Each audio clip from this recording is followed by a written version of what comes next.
Hi everyone, welcome to another video. ഇന്നത്തെ video മുട്ട കൊണ്ട് വളരെ എളുപ്പത്തിൽ നല്ല ടേസ്റ്റോടെ ഉണ്ടാക്കാൻ പറ്റിയ ഒരു ഐറ്റമാണ് കേട്ടോ. വീഡിയോയിലേക്ക് പോകുന്നതിന് മുമ്പ് നമ്മുടെ ചാനൽ ആദ്യമായിട്ട് കാണുന്നവരുണ്ടെങ്കിൽ സബ്സ്ക്രൈബ് ചെയ്യാൻ മറക്കല്ലേ.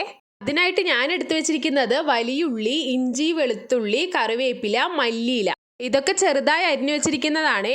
പിന്നെ നമ്മളുടെ മെയിൻ ഐറ്റം മുട്ടയാണല്ലോ, അതിനകത്ത് ഉപ്പും ഗരം മസാലയും കൂടെ ആഡ് ചെയ്തിട്ട് നന്നായി മിക്സ് ചെയ്ത് വെക്കുന്നുണ്ട്. എണ്ണയിലേക്ക് ആദ്യം ഇടാറുള്ളത് ഇഞ്ചി വെളുത്തുള്ളി ചെറുതായി അരിഞ്ഞു വെച്ചിരിക്കുന്നതാണ്.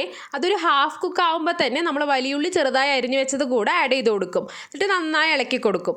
അതിനോടൊപ്പം തന്നെ മല്ലിയിലയും കറിവേപ്പിലയും ചെറുതായി അരിഞ്ഞത് കൂടെ കുറച്ച് ആഡ് ചെയ്യും. ഉള്ളി നന്നായി വഴന്നു വരുമ്പോൾ അതിലേക്ക് ഉപ്പ്, മുളക് പൊടി, കുരുമുളക് പൊടി ഇതുകൂടെ ആഡ് ചെയ്തിട്ട് നന്നായി ഇളക്കും. മസാലയുടെ പച്ചമണെല്ലാം പോയി കഴിയുമ്പോൾ അതിനകത്തേക്ക് കുറച്ച് വെള്ളം കൂടെ ഒഴിച്ചു കൊടുക്കും കേട്ടോ. ഇതെല്ലാം കൂടെ നന്നായിട്ടൊന്ന് സെറ്റായി വരാൻ വേണ്ടിയിട്ടാണ്. അതിനുശേഷം അതിനകത്തേക്ക് കുറച്ച് മഞ്ഞൾപ്പൊടി കൂടെ ആഡ് ചെയ്യും. നന്നായി ഇളക്കി കൊടുത്തിട്ട് അടച്ചു വെക്കാം. ഇതൊന്ന് സെറ്റായി വരുമ്പോഴത്തേന് നമുക്ക് മുട്ട കൂടെ റെഡിയാക്കി എടുക്കാം. പാത്രം കഴുകാൻ മടിയുള്ളവർക്ക് വേണമെച്ചാൽ ഈ മുട്ട ആദ്യം ഫ്രൈ ചെയ്ത് മാറ്റി വെച്ചിട്ട് അതിനുശേഷം അതേ പാത്രത്തിൽ തന്നെ മസാലയും കൂടെ ഉണ്ടാക്കാം കേട്ടോ. സമയം ലാഭിക്കാനാണെങ്കിലോ ഇതേപോലെ 2 പാത്രത്തിൽ ഒരേ സമയം ചെയ്തെടുക്കാം.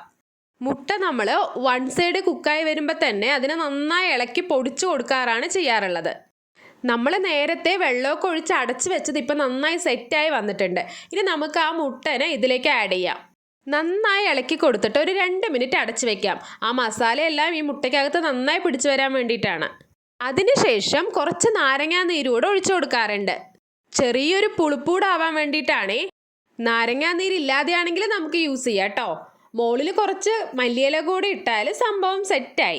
വീഡിയോ ഇഷ്ടപ്പെട്ടാൽ ലൈക്ക് ചെയ്യാൻ മറക്കല്ലേ. ഫ്രണ്ട്സിനും റിലേറ്റീവ്സിനും കൂടെ ഷെയർ ചെയ്ത് കൊടുക്കൂ കേട്ടോ. മറ്റൊരു വീഡിയോയിൽ കാണും വരേക്കും ബൈ.